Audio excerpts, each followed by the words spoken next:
Bonjour à tous. Dans cette nouvelle vidéo, nous allons parler des tâches différées. Alors comme d'habitude, je vais commencer par vous parler des principes, vous expliquer ce qu'est une tâche différée, à quoi ça va servir et comment on va l'utiliser. Ensuite, on verra comment en créer une, évidemment, donc un petit exemple tout simple de tâche différée, l'intérêt par rapport à son usage, et on verra également comment la manipuler par programmation, ce qui est en fait relativement simple. Alors, les tâches différées étant aussi assez proches des tâches planifiées d'une certaine manière, nous en parlerons également à la fin.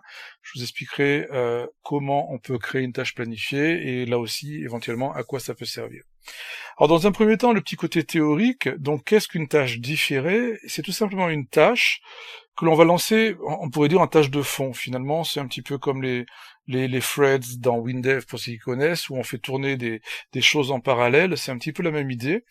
Le but étant de ne pas bloquer l'utilisateur de votre site web. Par exemple, imaginez que dans votre site web, l'utilisateur remplisse un formulaire et clique sur le bouton de validation.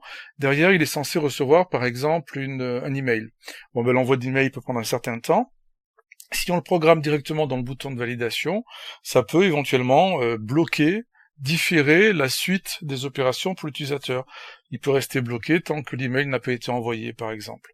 Donc si on envoie l'email dans une tâche différée, on rend tout de suite les mains à l'utilisateur et il n'a pas besoin d'attendre que cette tâche différée soit exécutée.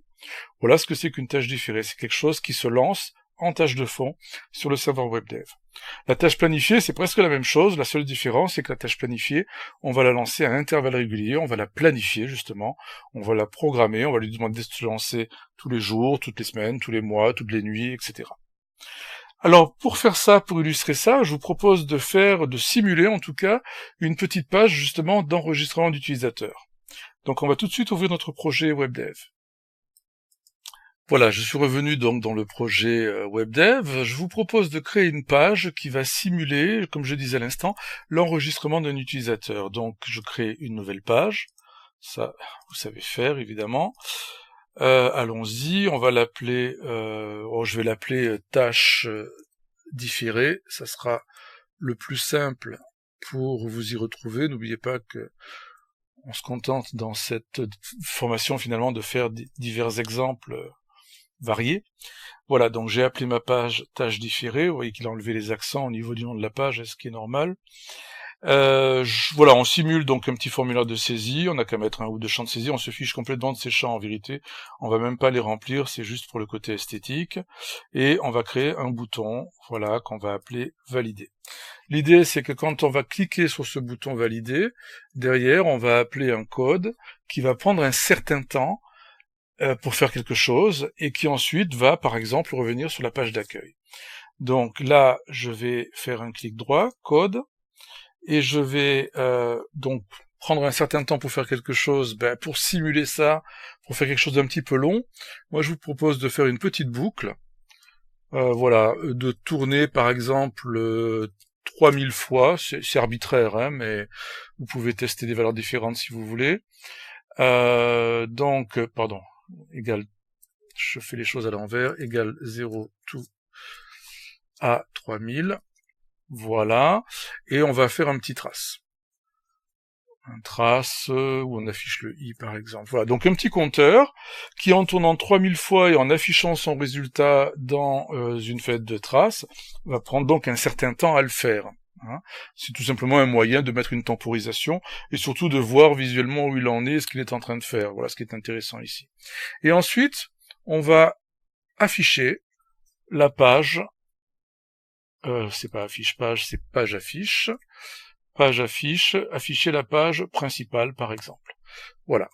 Donc, pour qu'on comprenne bien ce qu'on est en train de faire, si je ne mets pas le petit délai d'attente et que je lance ma page, donc on imagine, comme je vous le disais, que c'est un formulaire d'inscription, l'utilisateur est censé remplir des choses et cliquer sur valider. Et là, il enchaîne sur la page d'accueil. Bon, ça c'est très bien. Si on met le petit compteur en place, donc on simule le fait que le serveur a du travail à faire.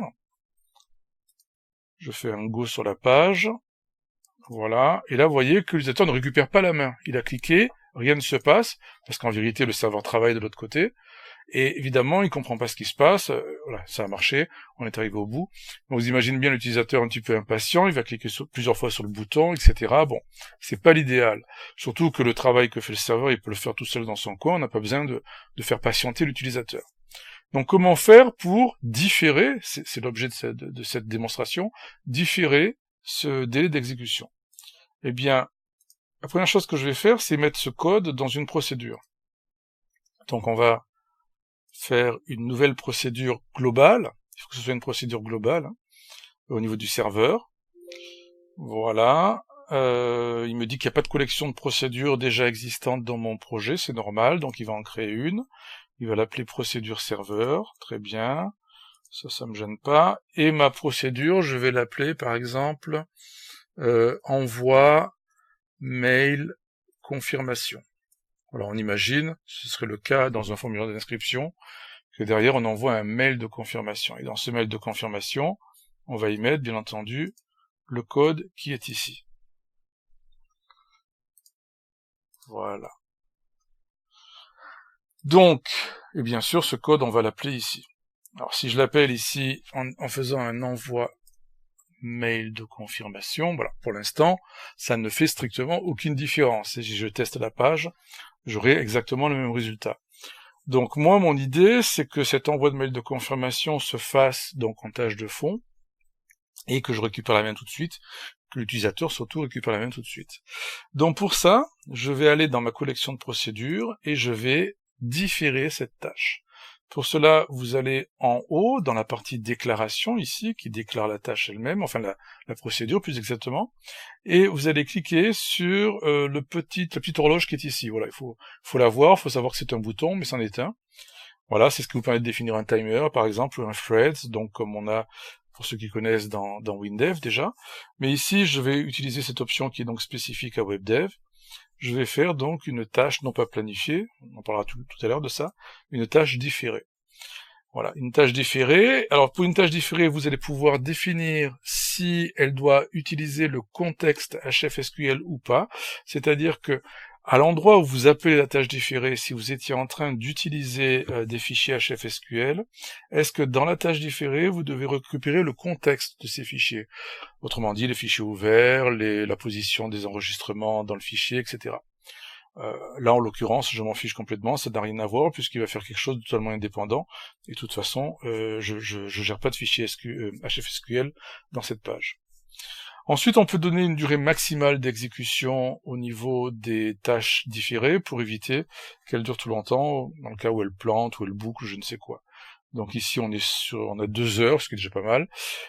Ça peut se planifier également au niveau de l'administrateur de site web distant, hein, au niveau de l'administrateur WebDev. Vous pouvez également planifier, enfin gérer plus exactement, ces durées d'exécution. Voilà, donc j'ai qu'à déclarer la procédure comme étant une procédure différée. Donc ici, je le vois notamment, bon, je peux le revoir en cliquant sur le bouton ici évidemment, mais je le vois surtout grâce à la petite horloge qui est ici. Et maintenant, si je retourne à l'endroit où j'appelle le code, où j'appelle la procédure, vous voyez également qu'il y a une petite horloge, qui vous permet de voir donc qu'elle est soit différée, soit planifiée, etc. Voilà, c'est strictement tout ce qu'il y a à faire. Maintenant, regardez le résultat. Je fais un Go. Voilà, ici, je valide, et là, vous voyez que l'utilisateur récupère instantanément la main, alors que la procédure est toujours en train de calculer de l'autre côté, de faire sa petite boucle sur les 3000 traces. Voilà, donc ça vous permet de lancer cette tâche en tâche de fond, et de laisser l'utilisateur récupérer la main, et continuer à utiliser le site web tranquillement. Donc voilà ce que c'est qu'une tâche différée.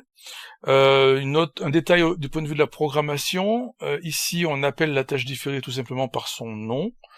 On aurait pu également utiliser une fonction spécifique du W-langage qui s'appelle exécute procédure différée. Donc ici j'aurais pu taper exécute procédure différée, lui passer le nom de la procédure, il y en a qu'une en plus sous la main, qui est différée en tout cas, et puis éventuellement lui passer les paramètres. Bon, ça revient strictement au même, il n'y a pas de différence au niveau des deux syntaxes, donc le fait d'appeler directement la procédure, ça marche très bien aussi.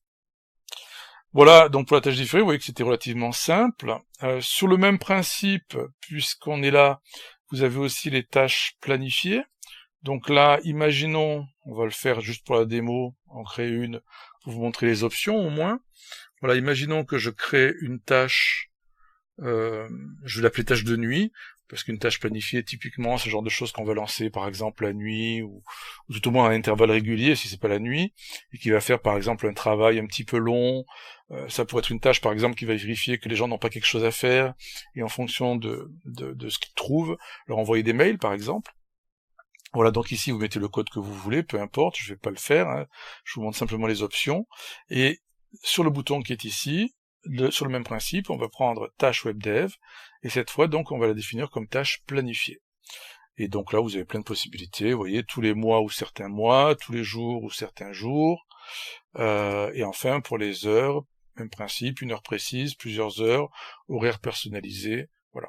On peut faire un petit peu tout ce qu'on veut, donc ça va de la minute, je dirais, au mois, ou même à l'année, à la limite, si on le lance qu'une fois par mois. Et pareil, sur le même principe, on a également une durée d'exécution maximale. Donc voilà, bon ça je fais pas le test, je vous laisse le faire tranquillement. Faites attention, ça ne fonctionne pas, si vous testez les tâches planifiées, ça ne fonctionne pas dans l'environnement de développement. Il faut absolument déployer votre site web sur un serveur d'application, même un serveur d'application limité de test, si vous voulez, mais il faut le déployer pour que la tâche planifiée fonctionne.